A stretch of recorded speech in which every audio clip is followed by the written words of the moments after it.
With this improved fourth generation version of its large luxury saloon, the LS, Lexus looks to showcase all it can be.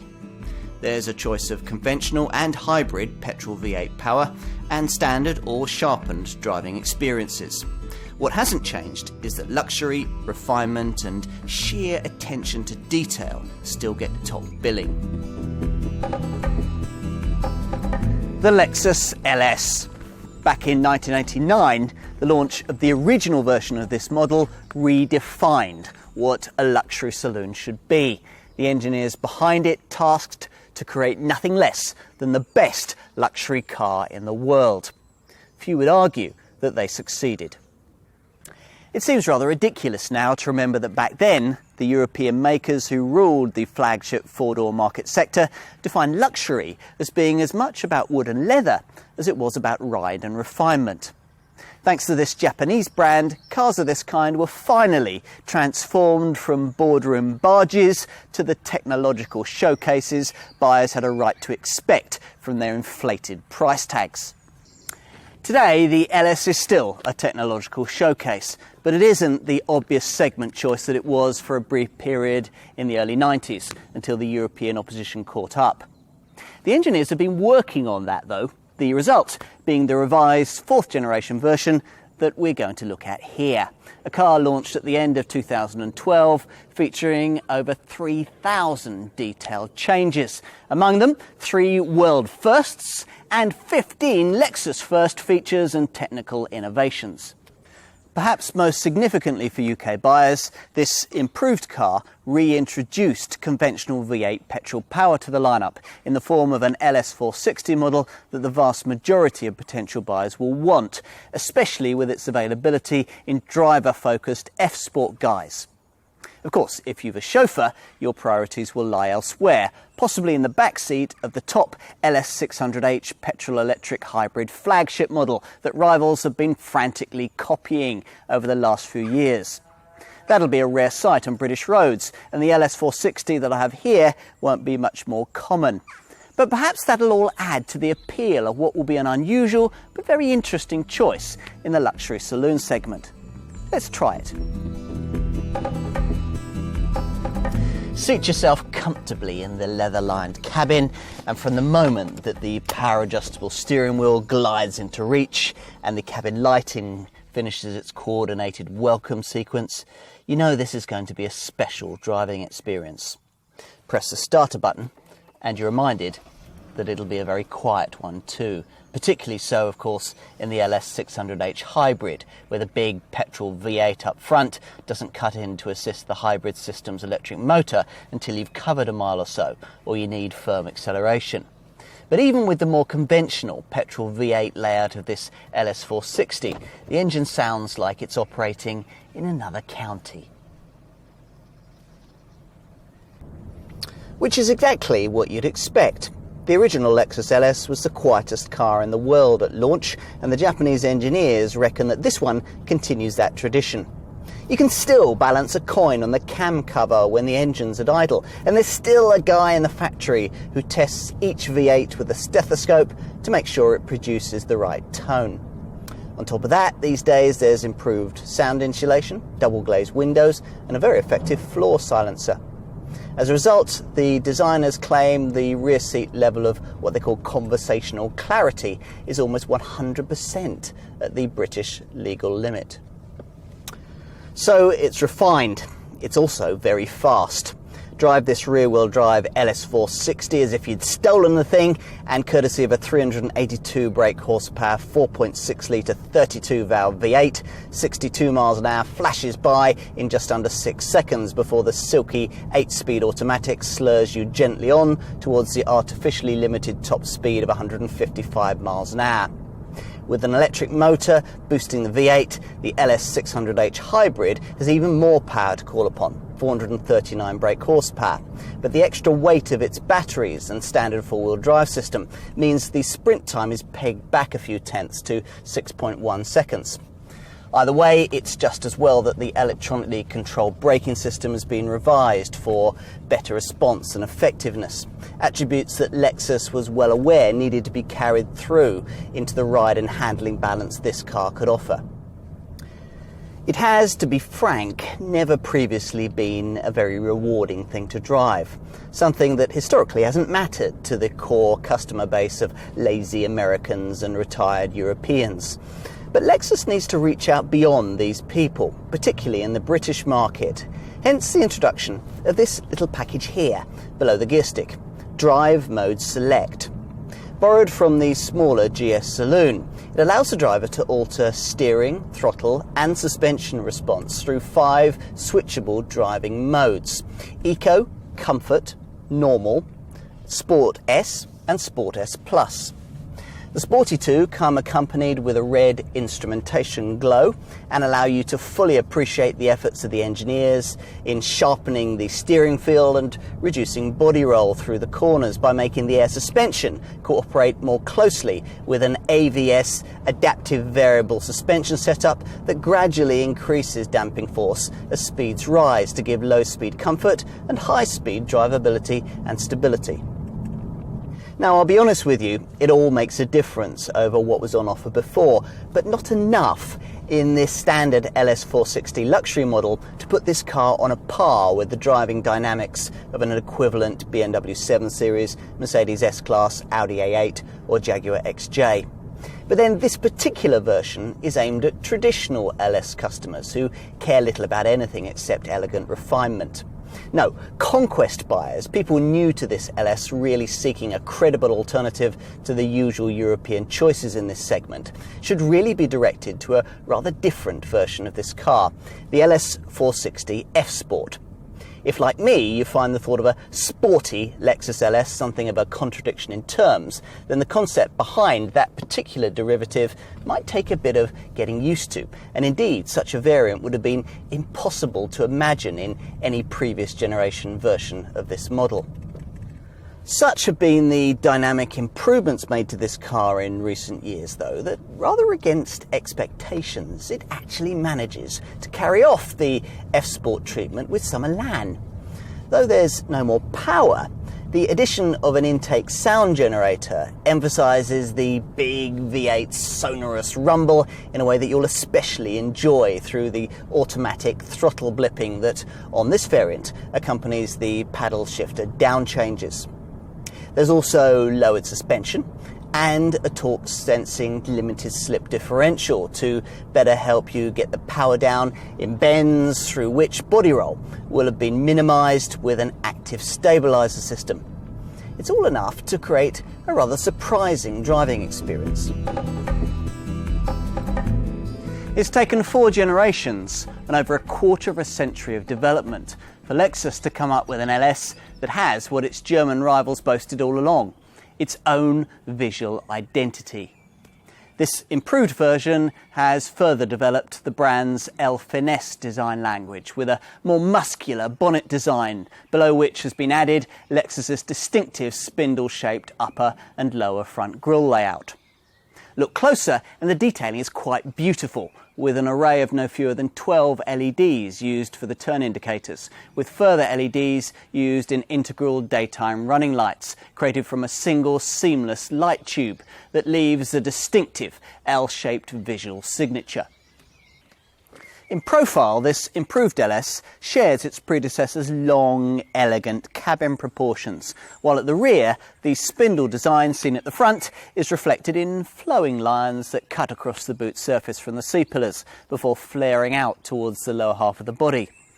It's a shape that remains one of the slipperiest in the sector, with a 0.26 CD drag factor, yet features incisive strokes from the stylist's pen, with paper-thin panel gaps that have become a brand trademark. This, you feel, could only be a Lexus.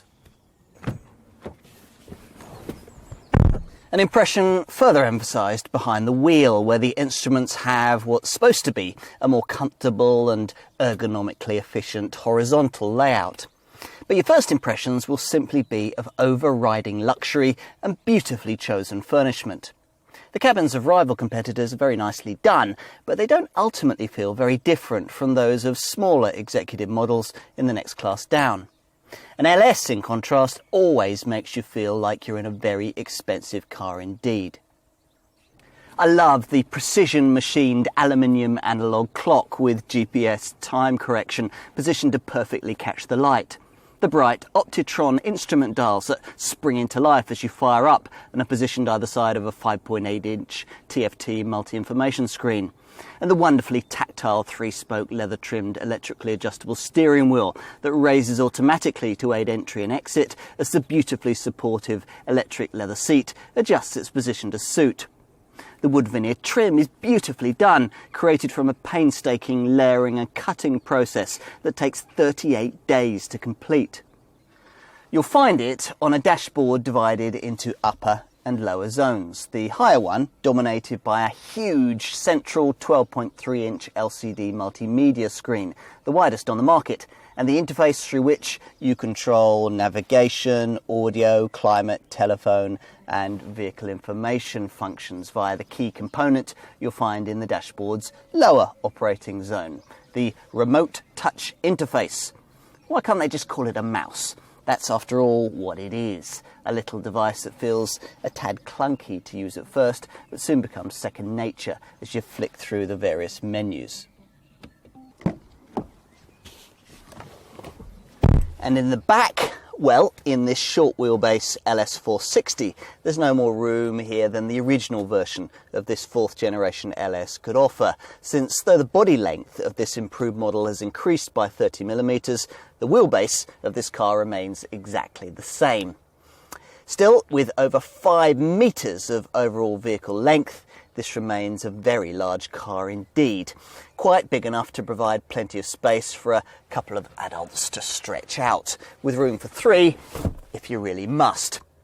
For those fortunate enough to be able to stretch up to the long wheelbase only LS600H variant, of course, there's space in abundance, though only 2 Ottoman-style electrically adjustable seats, with all of the extra 120mm of vehicle length dedicated to making the rear seat experience an exquisite one. This is aided by an especially nice feature, the Climate Concierge. It uses 13 temperature sensors to decide upon the climate necessary in each zone of the car, then 20 individual air outlets to distribute a hot or cold breeze as necessary.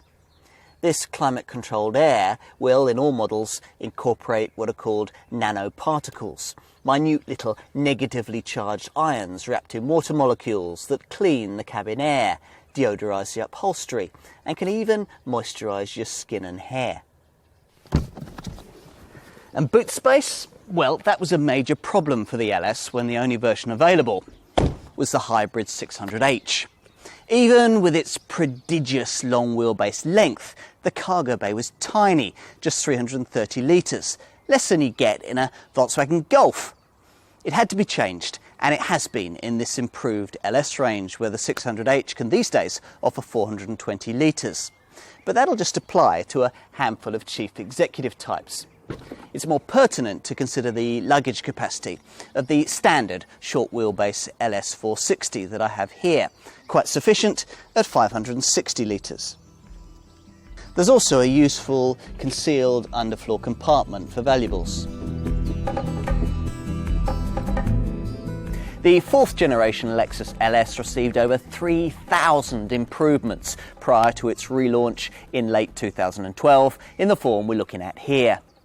By far the most important change for British buyers, though, was the reintroduction of the petrol V8 model that over 80% of potential buyers here want, many of them being owners of early 4th generation LS460 models, people who, until the launch of this improved version, saw no reason to change their cars. As Lexus dealers have discovered in recent years, these customers aren't interested in paying a 6-figure sum for the top-of-the-line LS600H hybrid. But by the same token, they're also generally not much interested in anything the competition can offer. A captive market then for the UK importers, who pitched LS460 pricing into the £72,000 to £75,000 bracket and placed plenty of marketing emphasis on the sharper handling F-Sport model that's expected to better suit British buyers. Now, will all of this be enough to take this car's appeal beyond the Lexus faithful? Well, it's debatable. All the time that 80 to 90% of sales in the luxury boardroom saloon segment involve the kind of diesel power that this Japanese brand refuses to offer, this LS model's appeal is always going to be limited. But for the small band of buyers who do want a large luxury saloon with a large luxury petrol engine, this car could be seen as an intriguing choice. For a start, it's one of the few conventional petrol V8s still on offer in this sector, aside from Mercedes' more powerful S500. With most of the comparably performing competition, that's BMW's 740i, Audi's A8 3-litre TFSI and Jaguar's XJ 3-litre SC, being six-cylinder powered. Now, this means that cars of this kind can be less expensive, of course, £7,000 to £10,000 less, depending on the model that you're looking at. But the Lexus LS Premium buys you more equipment, a bit more exclusivity, and the silky smooth feel of those extra cylinders. I can imagine quite a number of typical Conquest customers being pretty satisfied with that proposition. For those that are, there's a £2,500 premium to pay to progress from the LS460 luxury model that I have here to the sharper LS460 F-Sport variant with its lowered suspension, limited slip differential and active stabiliser system. Either way, there's no long wheelbase option. That's reserved for the flagship LS600H hybrid variant, which I'll also cover here for the sake of completion. It only comes with the longer body style and really does have a rarefied client base, as you might expect, given its £100,000 price tag. Now, on paper, luxury hybrid saloons that you might expect to compete, say the Mercedes S400 hybrid or the BMW Active Hybrid 7, have engines that put out nearly 50% less power, though the performance levels on offer are very similar. Which means that in practice, this car actually sells to chief executives who'd otherwise be buying non-hybrid, big-engine, stretched luxury saloons, retailing at or around the £100,000 price point. Cars like the BMW 760 Li or the Jaguar XJ 5-litre V8 SC long wheelbase. Against cars such as these, it can be seen as a more eco-credible choice. If, having considered all of this, you conclude that you are amongst the select group of customers for whom nothing less than this Lexus will do, you'll be expecting your outlay to be rewarded with one of the highest levels of standard specification in the segment, and by and large, you won't be disappointed. As well as all the usual executive niceties, all LS models get 18 or 19-inch alloy wheels, air suspension, headlamps that light your way around the corners and dip themselves on high beam, a powered boot closer, a reverse parking camera, full leather trim with wood or aluminium inlays, a 19-speaker, 15-channel Mart Levinson surround sound stereo system with DAB radio and a DVD player, an HDD satellite navigation system controlled by a mouse-driven infotainment setup that can be voice commanded. There's electronic dual-zone climate control, an electric rear screen sunshade, power steering adjustment, heated and air-conditioned electrically adjustable front seats, and heated rear seats. The long wheelbase LS600H model, meanwhile, has enough space for the rear seat upgrade package, which includes electric side window sunshades and allows you to stretch out and even be massaged on electrically powered seats that can also be cooled. There's also a Blu-ray DVD player with a roof-mounted 9-inch screen. Best of all is what Lexus calls the climate concierge, that uses infrared sensors to monitor passenger faces and assess their body temperature before creating bespoke climate zones to suit. Incredible. The top hybrid variant also offers what is just about the only option in the LS ownership proposition, a night view system that uses military technology to enable you to more easily pick out people and objects after dark. Talking of safety, well, of course, that's well covered too. There are all the usual electronic assistance features for braking, traction and stability control, all working as part of an integrated VDIM, or Vehicle Dynamics Integrated Management setup. Now, this also coordinates a variable gear ratio steering system that'll compensate when you're oversteering, understeering or braking on a road surface with different levels of grip on either side of the car. Say, for example, if you've put a couple of wheels on the grass and suddenly have to slow down. Should all of that fail, there are ISOFIX child seat mounts, anti-whiplash seats and twin front, side curtain and knee bags, while the LS600H model, in a segment first, even has rear seat cushion airbags that inflate the front area of the seat base in a crash to protect against abdominal injuries. Most of the really clever stuff, though, is reserved for an advanced safety package that's unfortunately only available on the top LS600H variant. This includes an advanced pre-crash safety system that uses radar, infrared projectors and a stereo camera to scan the road ahead day and night for potential collision hazards. If one is detected, it'll warn you. If you don't respond or aren't able to, the car will automatically brake itself and pre-tension the seatbelts for an accident you'll have a very good chance of avoiding. Now that's because, as well as getting ready to brake, the setup will simultaneously sharpen the steering input, stiffen the dampers, increase vehicle stability and add extra braking force, all to assist you in avoiding a collision. The advanced safety package also includes a PCS driver monitoring system that monitors the position of your head and eyes, sounding an alarm if it detects fatigue or prolonged inattention. An adaptive cruise control system has been developed to work with it, automatically controlling any vehicle speed between 0 and 125 miles an hour. Plus, there's a rear pre-crash safety system that uses a radar that scans from the back of the vehicle and activates the front headrest to protect your neck if you're about to get rear-ended. There's also a lane keeping assist set up to stop dozy drivers from veering out of their lanes on the highway, and a blind spot monitor that stops you dangerously pulling out to overtake in front of another vehicle. It's a very complete package indeed.